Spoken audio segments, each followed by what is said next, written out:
My name is Sylvia Toy. I am a video performance artist and actor. I've been making movies since 2006. The words that I need for an outline or for a first draft of an outline to map out my latest project, Passages, a Myth. The words just don't seem to be coming so that I can write them down today.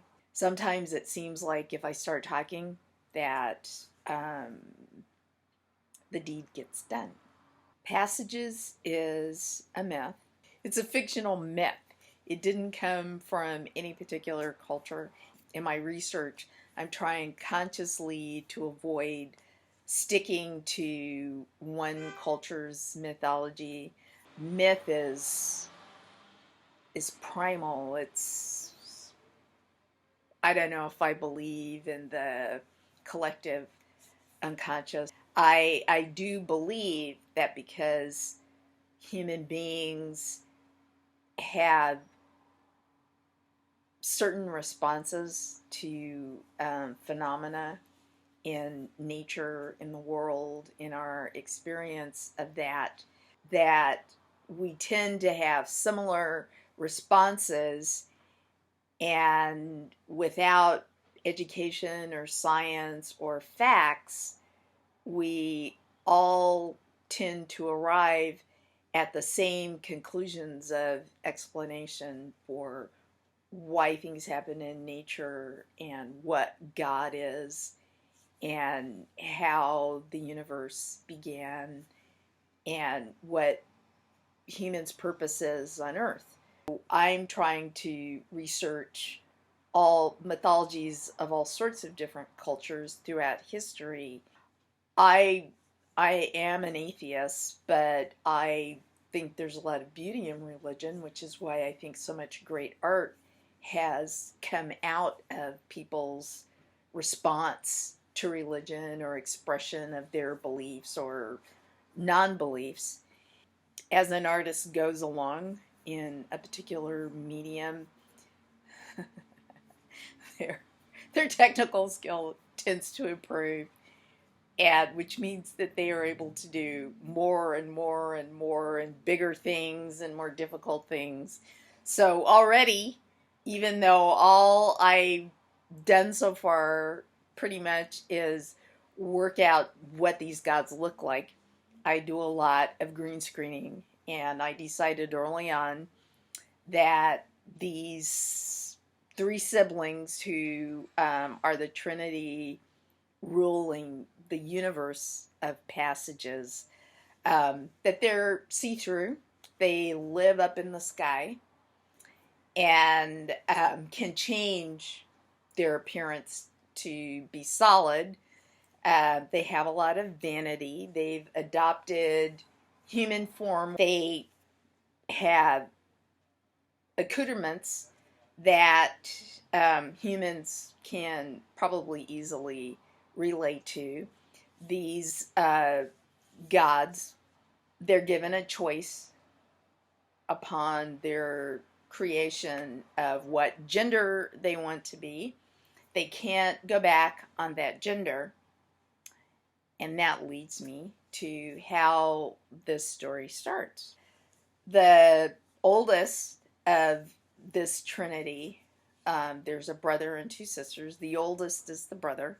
His name is Sumo, and he chose at birth to be a male, but contrary to human stereotypes and our beliefs about the differences between males and females, he is the sensitive one. He is the empathetic one. He is has more of a nurturing personality. And his sister, Suma, the youngest, she is the enforcer. She's a warrior type, like Athena, similar to Athena and some other goddesses. One was Sekhmet, who didn't like the humans. It started eating them. At a certain point, after she's been eating the humans, the other gods trick her into drinking this. I guess it's like ambrosia or something, and they put a sleeping potion in it. And when she woke up, she liked the humans, and she wasn't going to eat them anymore. Well, Suma, she's incapable of compromise. Let's just put it that way. But my favorite goddess that I have found so far to express the one that Suma seems closest to is I think it's pronounced Yoha or Hoya. I think it's more Western Central Africa, who was the goddess of chaos and also the goddess of change. So sort of interesting and dichotomous, and probably at cross purposes a lot of the time, like Suma seems to be. Suma values animals above humans, and the animals are there, she feels, for the gods to enjoy, like you enjoy a park or a garden, or some precious material thing. The humans, on the other hand, mess stuff up. They eat the animals. They which means they have to kill the animals. And now the humans have evolved to the point where she discovers that they're, instead of just wearing the animal skins for, bodily protection and warmth, that they have started making trophies out of the animal skins or the animal heads. I haven't worked out those details yet. And this just completely and totally outrages her. And she hates them so much that she probably wouldn't eat them like Sekhmet, but she wants to destroy them. The third sister is the arbiter. She's the keeper and giver of the laws for the Trinity, and helps keep things more in balance. She's more about compromise and weighing judgment. She won't give Sumi, the arbiter, won't give her younger sister Suma permission to just destroy the humans. She decides that the matter needs to be studied. So Sumo, upon hearing that the matter it's been decided that the matter will be studied, decides that the best way to make a decision about the humans is to have a human experience. He decides to be a mother. He decides to impregnate himself and have a baby. And when the sisters find out that he's done this without consulting them, not even running it by the arbiter, so that she could see. She usually goes through, researches the laws and all the history, all the details left by the documents left by their ancestors to determine whether there's anything against that. Well, what she finally decides when they realize that Sumo is pregnant is that because he chose to be a male, he cannot create female organs, even though they're human organs. He can't have both. He can't have pregnancy as a direct experience inside his body. Suma just wants an abortion because she really thinks that she's going to get her way, and eventually they will let her destroy the humans, and then they can move on without all the problems that the humans create. And so um, refuses she refuses to go along with even an indirect pregnancy. But Sumi studies the matter and finds a compromise. And what she says is that Sumo can have this child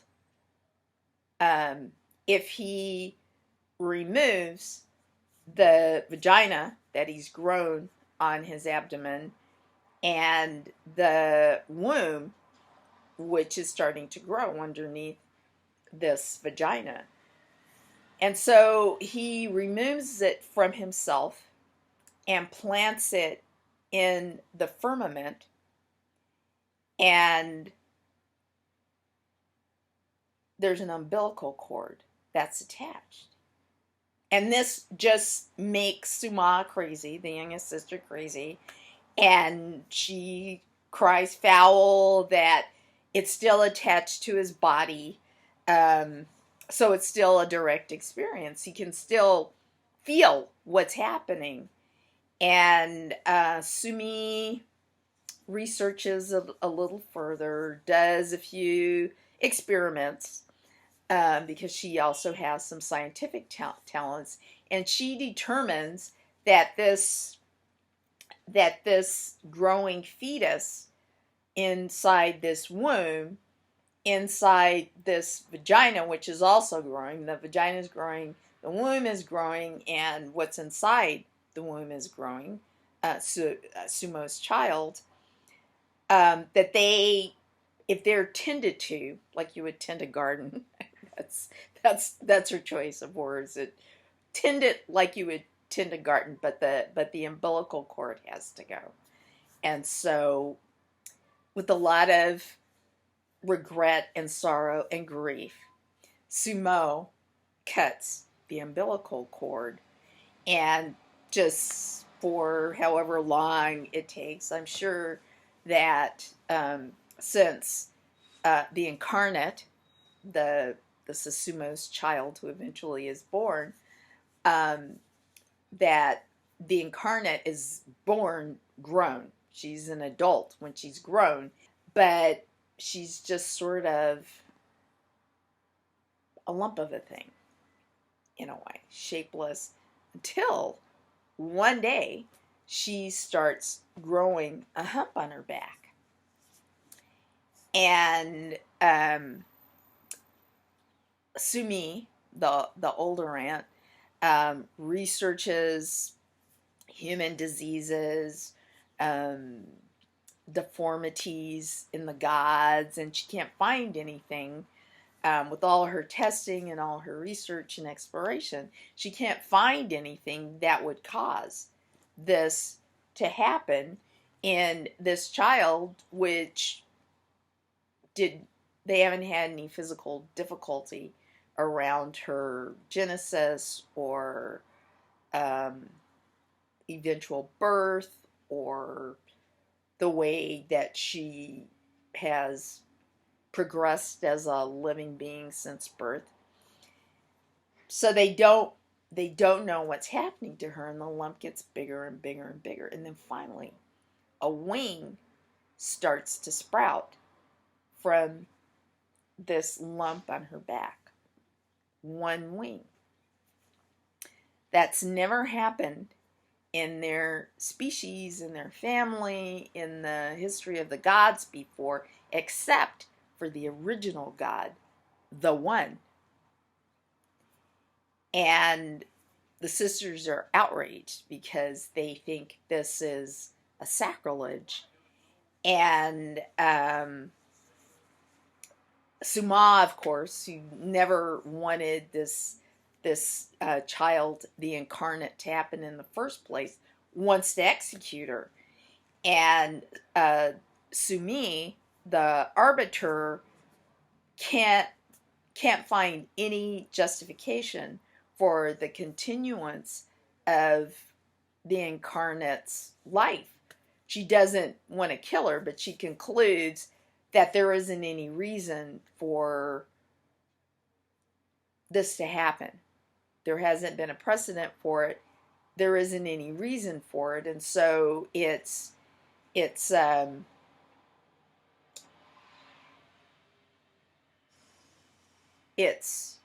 goes against nature. It goes against the God's nature for this to happen. And so she feels like it's malignant, that it's a bad thing.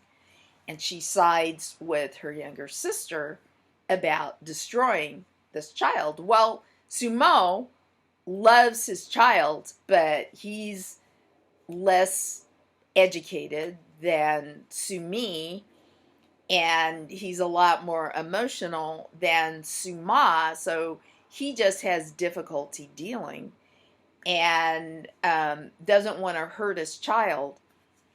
And so what he has done, which has happened before, like if a god went insane, they would send this errant god or this disease god or this disabled or just generally worn out and dying god off into a burial chamber where just naturally, because of the way the gods are made, they just eventually go into a deep sleep, and that's the end.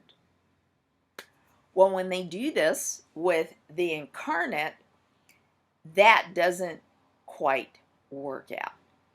And that is when the really interesting things begin. Maybe she's the Big Bang. Maybe this is just the beginning of another universe. And thank you for watching this video.